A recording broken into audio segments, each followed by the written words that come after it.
Well, good day, everyone. We're back in the studios as we review sports of the fall, and we have the coaches in. Have an old friend of mine in. We've known each other for a few years. We both had darker colored hair, I guess, in those days. And Ryan Nourse, head coach of the Montana Western Bulldogs. And Ryan, I want to thank you for stopping time, taking part out of your busy day because you're in preparation of game number 1 in 2 years. Yeah, no, it's my pleasure. I appreciate you guys covering us and the things you do. But yeah, first time we've played since 2019. Seems like quite a long time ago. Well, to probably your kids, it seems like it's been a long, long time ago because I know they're chomping at the bit to play. Instead of hitting each other out in that practice field, they get to hit somebody in another colored uniform. Yeah, absolutely. You know, we've got some guys who redshirted and then they get to play and are still around. You know, they haven't played in 2-3 years, a few of them. So, yes, everybody's very excited about getting back onto the field and playing a season. Yeah, well, let's talk very briefly on the Ryan Nourse bio. Libby, Montana native, and you started your collegiate career at Dickinson State and then come back to Big Sky Country. And Montana, you came back to Montana. What was your choice to choose Western Montana College? Because that's what it was in those days to come back here. I mean, a talented athlete, you probably had your choice where you wanted to go. What made you come to Dillon?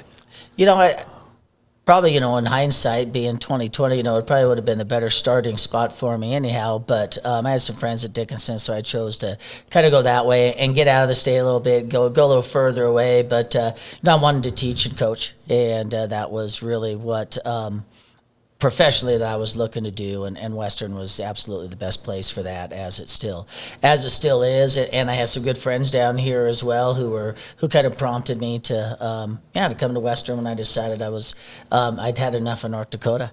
I still remember number 3 too. Number 3 in your playing days, right? Yeah, I got to wear number 3. That was pretty good. So, see, you don't lose a lot of memory as you get older. And then you you played on those great Bulldog teams of the mid-'90s, and when you graduated, you didn't walk very far away. You put your pads down and picked up a clipboard.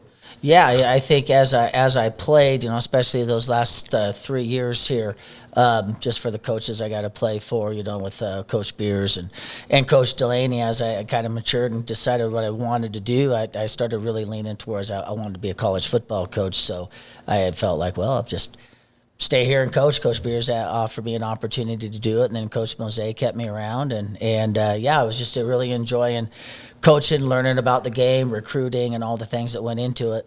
Well, then upon graduation, you made a brief stop in high school football.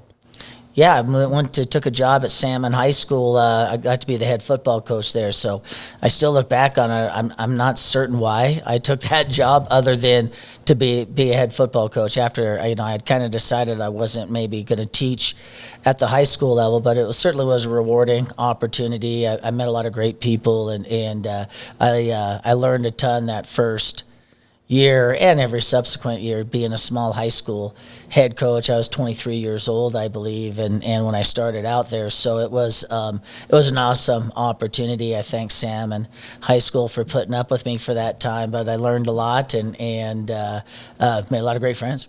Well, and then you embarked on your first college job. How about just a brief, because you'd made some travels. You got a good look at the country. It looks like the interior part of the country. Yeah, I got to do a few things. I went and I got on with Duke Iverson's staff at Western State when Coach Delaney was at Colorado State, so they had a connection there. So I got on there and I got to coach the special teams and defensive backs, and then I'd moved on. I had a job at St. Cloud State after a year, and it was funny. I'd gotten married and I had a job at St. Cloud State, and we were ready to move to St. Cloud, Minnesota, when Steve Ryan from Morningside called me, and I had turned down a couple jobs already, and he had gotten my name from a couple of guys who he had trusted, and they told him he needed to call me and see if I was employable still. So I would have never even looked at the job, but he said, we're starting a football program here, from scratch. I'm like, well, everyone's starting a new program. He's like, no, literally, we got like 7 guys.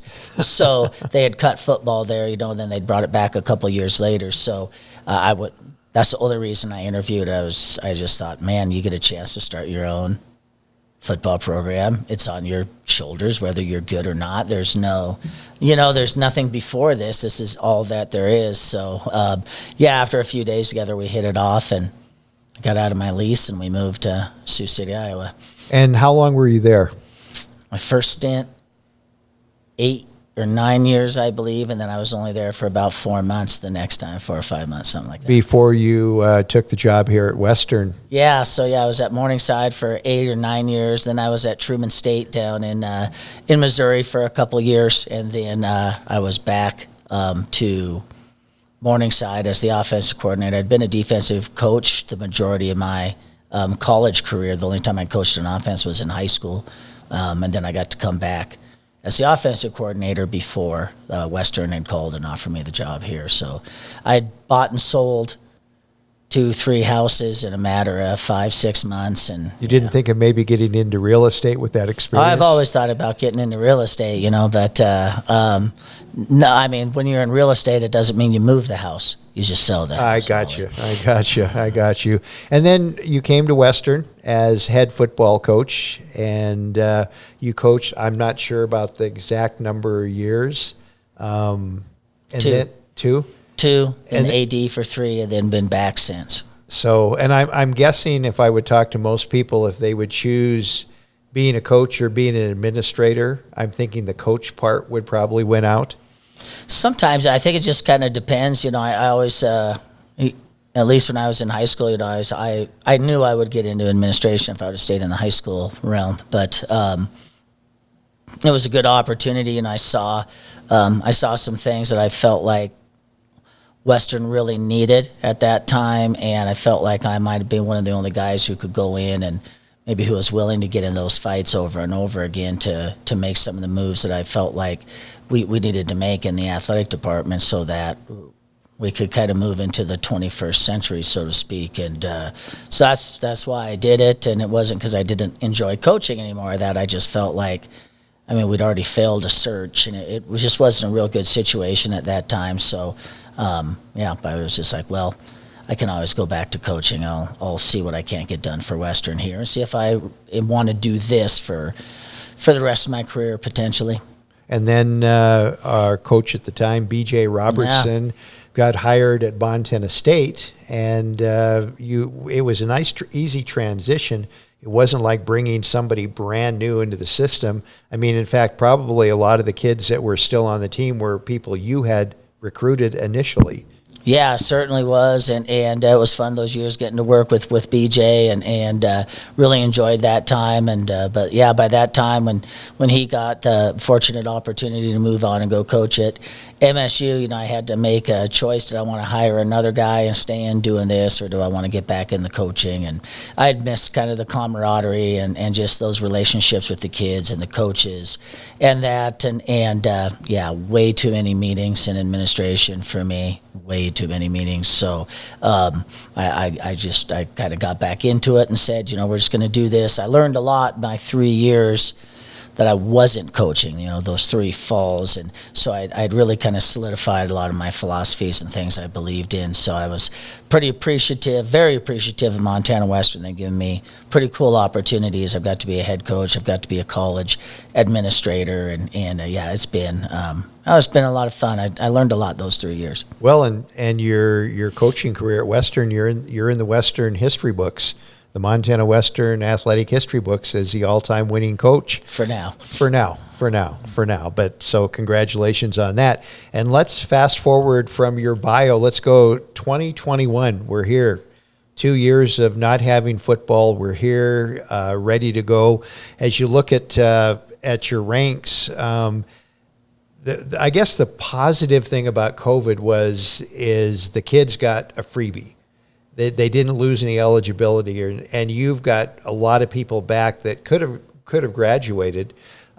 Jason Ferris, you're probably wishing he would have been around to have that COVID year because a great defender, defensive player of the year.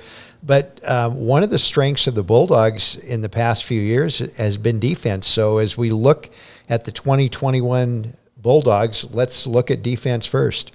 Yeah, I feel we'll be strong again. Maybe stronger team wise than we have been the last several seasons. Jason was a just incredibly impactful player and great leader in the program, and we're going to certainly miss him a ton. But we returned two other all-conference linebackers, and senior Kyle Schulte and senior Joe Caicedo. People sometimes tend to forget what we are linebacker U.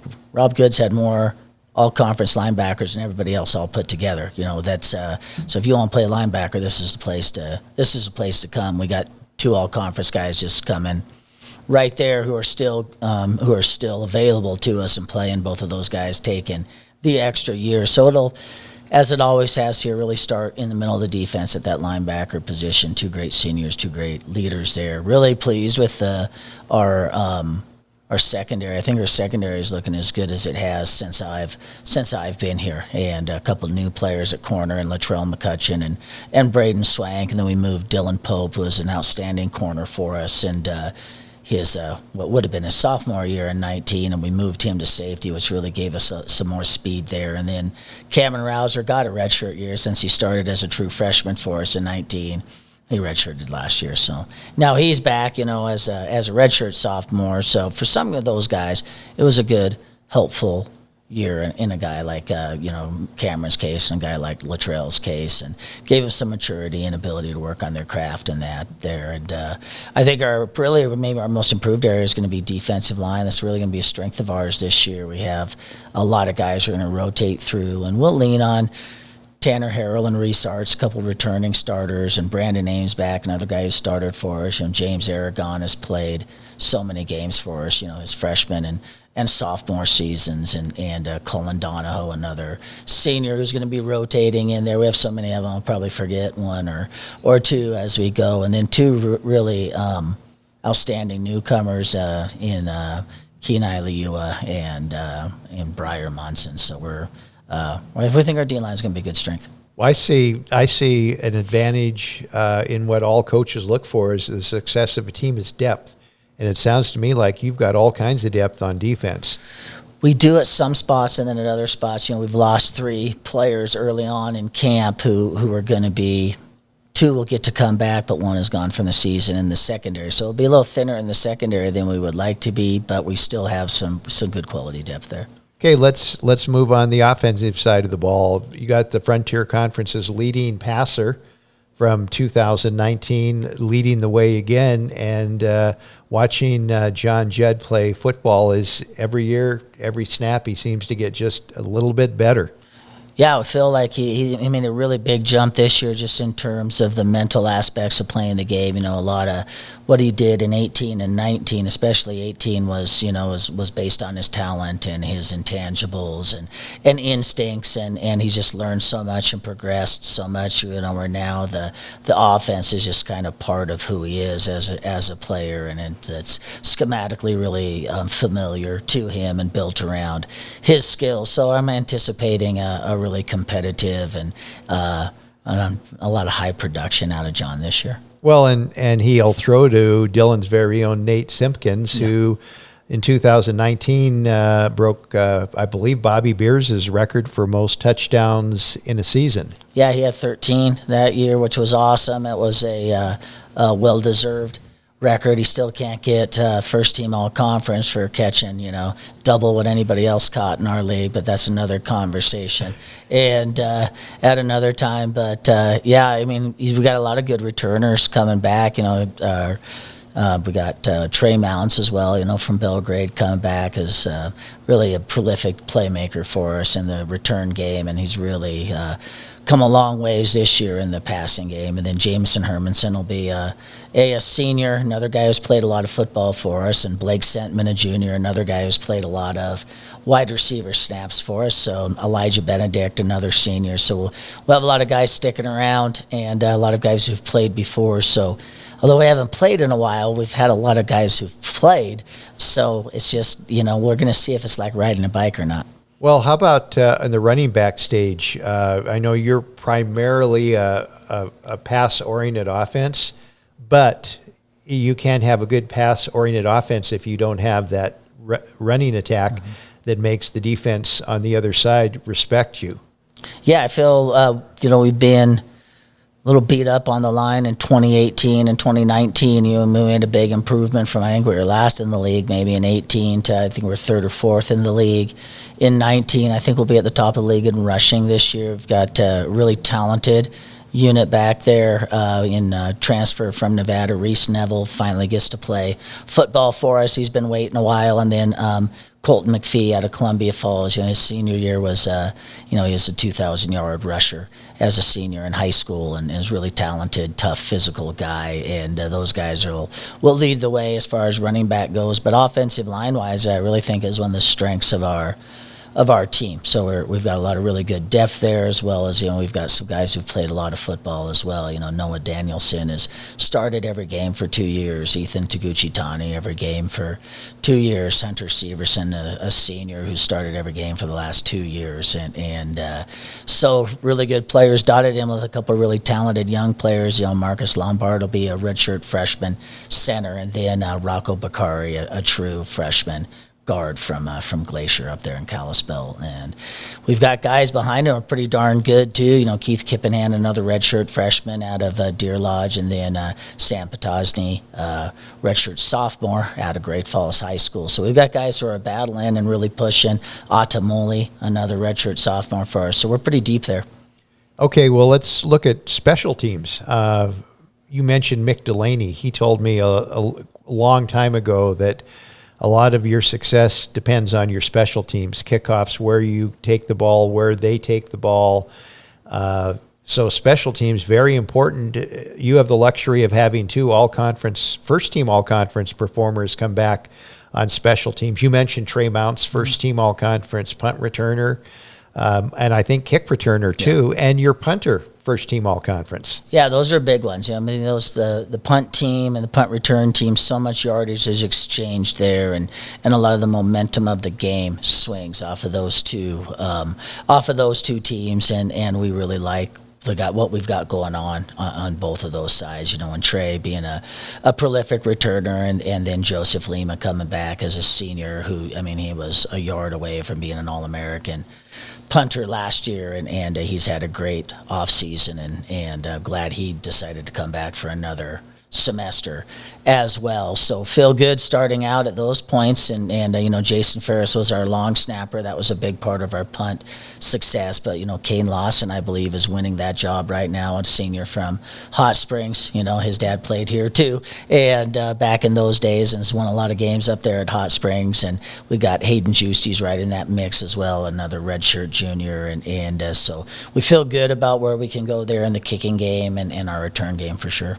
What about your speaking of kicking, you have a new kicker in the mix. Yeah, so John Mears kind of won our kicking job in the spring and is doing a great job. He's dealing with an injury right now, so fortunately Joseph Lima is a really talented guy, so he'll handle both the kicking and punting duties for the first game. And then we have a really talented freshman who's a DB for us and playing very well on that side of the ball, but he's also an outstanding kicker from Mountain Home named Jaden Abrego. So coached by another Bulldog from the 90s. So, just really good, solid group, really competitive group, and guys who really take a lot of pride in their skills. Okay, let's look at that first game, the first game in 2 years you play. You open up against